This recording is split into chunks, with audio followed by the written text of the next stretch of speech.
ఇప్పుడు కొంతమంది ఏమంటారు తెలుసా?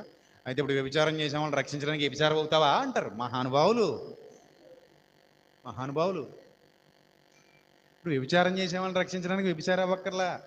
వాళ్ళకి ప్రేమతో వాకింగ్ చెప్తే చాలు. నువ్వు వ్యభిచారివి, నువ్వు వ్యభిచారివి, నువ్వు వ్యభిచారం అనకుండా, అరే నాయన నువ్వు ఏ పరిస్థితిలో చేసావోలే, ఫోన్లే, నేను నిన్ను అర్థం చేసుకుంటున్నాను, నేను నిన్ను నిందించను, నిన్ను జడ్జ్ చేయను, నిన్ను తప్పుపట్టను, ఇక నువ్వు వెళ్ళి పాపం చేయకంటాను. అలా కూడా రక్షించవచ్చు. యేసుప్రభు చేశాడు.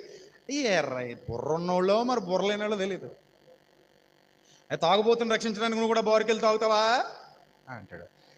నీకు సన్మానం చేసేయాలరా నాయన. ఇప్పుడు తాగుబోతుని రక్షించడానికి బోరికెళ్ళి తాగాలా?